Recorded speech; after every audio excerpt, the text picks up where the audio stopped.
Сәлеметсіңдер ме, оқушылар? Математика пәні 3-ші сынып. Сабақтың тақырыбы қағаз ақша, мұздықтар мен мұз таулар. Оқу мақсаты 1000 теңгелік, 2000 теңгелік, 5000 теңгелік ақшаларды ажырату және түрліше төлем жасау. Су, сұйық газ, қатты күйінде болатыны туралы айту. Судың қатты күйіндегі бөлігін мұздықтар дейді. Мұздықтарды кейде мұзарттар деп те атайды. Олар жер бетінде мұздардың табиғи жиынтығы. Мұздықтар қатты атмосфералық жауын-шашынның жыл бойы түскен жалпы мөлшерін, оның еріген және ауа буланған үлесінен артық болған жерде пайда болады. Әдетте тау беткейлеріндегі қар жиегінен жоғары жатқан бөлігінде шоғырланады. Мұздық ауқымды тұщы су қоймасы. Қазақстандағы биік тау өңірлерінде 2724 мұздық бар. Мұзтау мұхит пен теңіздерге жүзіп жүретін немесе қайырылып шөккен аса ірі мұз кесегі. Басқаша айтқанда, мұздықтардың бөлігінің ірі шойтасты мұздар. Мұзтаулар мұздықтың шетінен сынып, суға түскеннен пайда болады. Олар мұхиттар мен теңіздерде қалқып жүреді, немесе теңіздің таяз жерінде қайырда шөгіп жатады. Балалар, кітабымыздың 30-шы бетіндегі бірінші тапсырмаға назар аударайық. Саяхатшылар мұздықтарды көруге бару үшін автобусқа билет сатып алды. Ересектерге арналған билет 800 теңге, ал балаларға билет 500 теңге тұрады. Әрбір билеттің бағасы әртүрлі қағаз ақша және монетамен қалай жинауға болатынын жаз. Кәне балалар, өзіміз жазып көрейікші. Балалар, есепті шығарып болсақ, тексеріп көрейік. Бірінші, қалбырдағы бұқтырылған еттің бағасын табуымыз керек.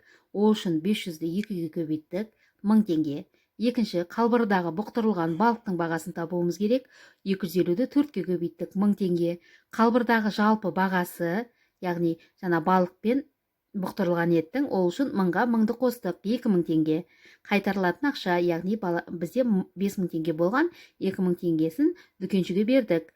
Қанша теңге қайтарады? 3000 теңге. Яғни жауабы сатушы 3000 теңге қайтарды. Әсіне қарайық. 3 метр арқанның бағасы. 1 метр арқанның бағасы қанша теңге тұрушы еді? 250 теңге. Ендеше 250 теңгені 3-ке көбейтеміз. Қанша болады? 750. Ал 4 метр арқанның бағасы 250-ді 4-ке көбейтеміз. 1000 теңге. 3 метр арқан 750 теңге, ал 4 метр арқан 1000 теңге тұрады балалар. Біздің де жауабымыз дәл осындай болды деп сенемін. Балалар, енді 3-ші тапсырмаға назар аударайық. Бізде жасыл және қара касканы берілген. Бағалары бірдей, саны жасылдікі 3 дана, қараныкі 2 дана. Құны жасылдікі белгісіз, ал қараныкі 6000 теңге.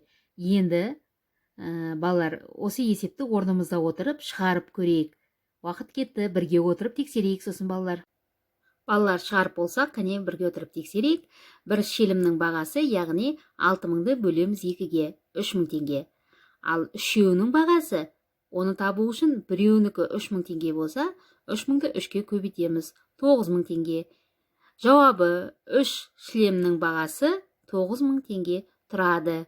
Енді балалар, 31-ші бетті ашсақ, осы 3-ші есептің әсін орнымызда отырып өзіміз шығарайық. Балалар, енді кітабымыздың 31-ші бетіндегі 4-ші тапсырмаға назар аударайық. Теңдеулерді шешіп, әр суретте қандай мұздық бейнеленген анықта. Нөмірі бар дөңгелекті тиісті фотосуретке сүйреп әкел. Енді балалар, бізде астында сол жерде теңдеулер берілген. Мына жерде 250, 263, 424, 729 деген сол теңдеулердің жауаптары. Яғни, бірінші біз теңдеуді шешіп аламыз, содан кейін мұздықтарға бейнеленген мұздықтардың суреттеріне апарып орналастырамыз. Ендеше балалар, орнымызда отырып теңдеуді бәріміз шешіп көрейік. Сосын тиісті дөңгелектерге бірге отырып апарамыз. Балалар, енді есепті шығарып болсақ, теңдеулерді қай мұздыққа сәйкес келеді, сол жерге алып барайық. Суреттерге сәйкестендіріп, 250 қай суретке сәйкес келеді? Дұрыс айтасыңдар. X бөлінген 2 тең 750 бөлінген 6-ға. Ендеше кәне бірге отырып, апарып көрейік. Жарайсыңдар. Келесі 263.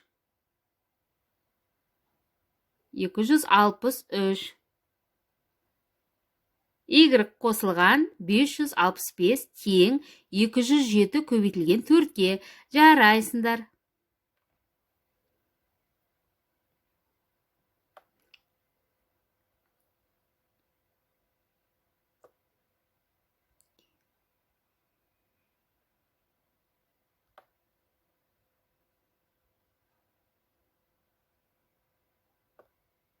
Келесі 424.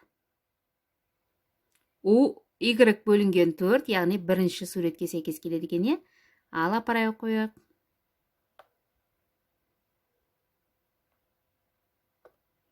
Келесі 729 соңғы 4-ші суретке сәйкес келеді деп отырмыз, балалар?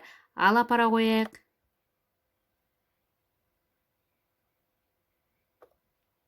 Жарайсыңдар, балалар. Енді жауаптарын тексеріп көрейік. Біз дұрыс жауап бердік пе екен?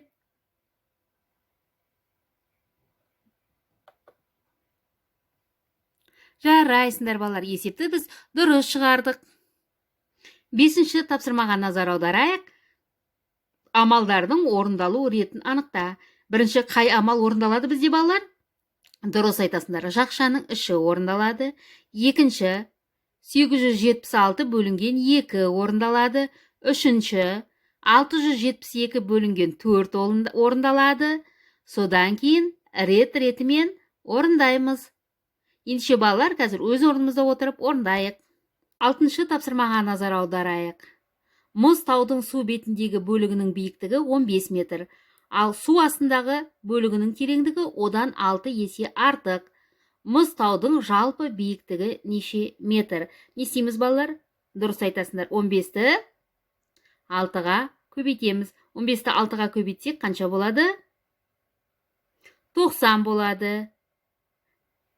Ол су асты бөлігінің қанша метр екендігі. Енді біз табуымыз керек. Мұз таудың жалпы биіктігі неше метр екен?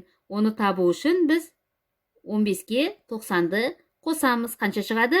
105. Ендеше мұз таудың жалпы биіктігі қанша метр екен, балалар? 105 метр екен. Ендеше орнымызда отырып шығарайық. Үйге тапсырма. Номері 7-ші, 8-ші есеп, 32-ші бет.